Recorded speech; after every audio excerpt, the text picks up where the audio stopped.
to the Patriots in just a second, but first, Cardinals, Panthers, Dante Jackson getting way up for a nice interception. I mean, way up.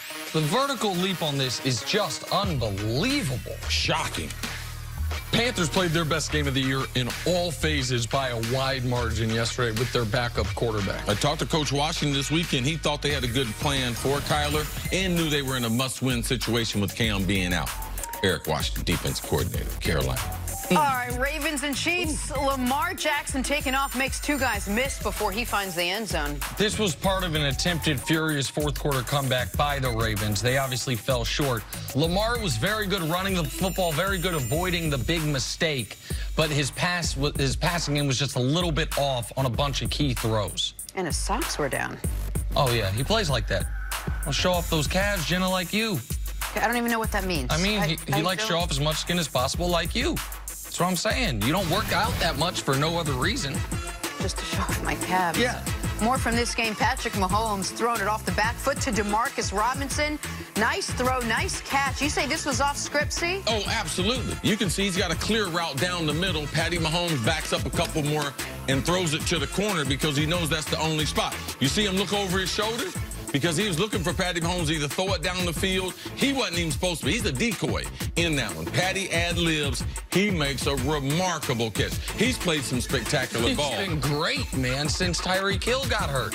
He's just been, last week he was great against the Raiders. He made this catch here. The Chiefs just keep coming up with wide receivers, man. They had a guy named Byron Pringle make a catch yesterday. That's a great name. It is a great name.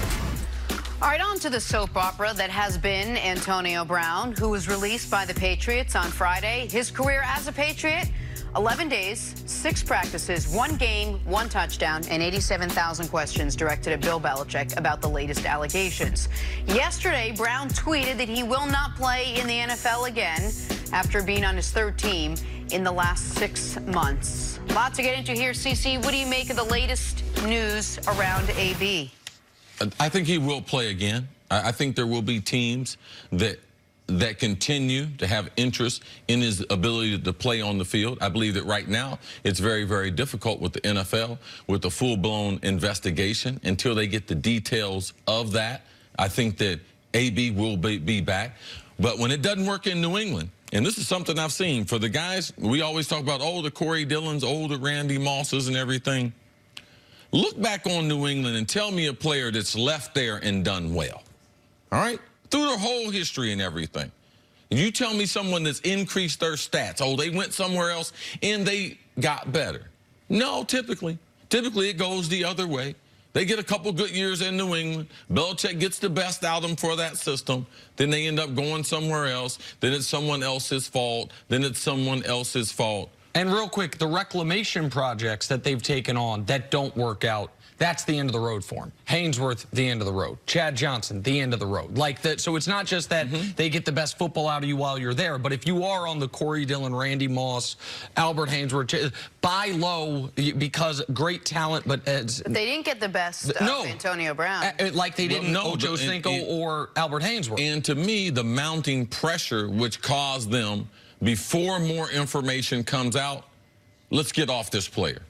Let's not have any more press conferences like the one he had towards the end of the week that was awful. Because if he's on the roster, people have a right, local media have a right to be able to ask about that player, and they did everything they could. I think he only had 1 appearance where he spoke to the media, but I know the Patriots were feeling this is only the beginning as far as information, and all this information was new to them when they signed him. So they had the right to be able to get off. He had a $5 million balloon payment that was going to be due today. And after practice on Friday, which is a strange thing, because if you practice on Friday, you get a full week's pay.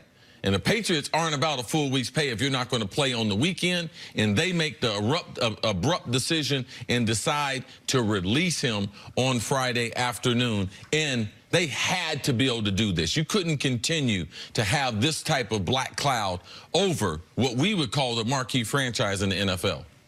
I've never seen something quite like this these last 30 days or so in my life watching pro sports.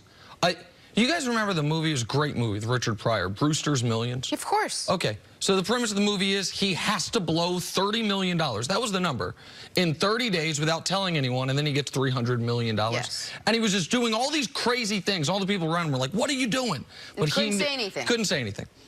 Unless Antonio Brown has some rich uncle that has told him, I'm going to give you $300 million if you can blow $30 million in a month, then what has happened in the last 30 days where he has blown $30 million and more is just inexplicable and a level of self-sabotage that I cannot remember. Despite the feet and the hot air balloon and the helmet and everything, what really kicked all of this off was that tweet, Instagram with the fine from Mike Mayock. That then led to the screaming match with Mike Mayock, which then beget the recorded phone call, which then beget the release me Raiders, and then everything since then with the Patriots, which took it from zany, lunatic, diva wide receiver to a much darker place with the allegations coming from two separate women, and then the what I would call witness intimidation that was uncovered by Robert Klemko late Thursday night, early Friday morning, to where Antonio Brown has followed the perfect script of trying to end his NFL career. Now, I agree with Chris that I think next year, I don't think he'll play this year. I'd be shocked if a team signs him this season. But I think next year a team will probably try to bring him in because he is so talented. And even in the one game with the Patriots, he showed the talent. But no one should believe that all of a sudden the crazy behavior is going to stop.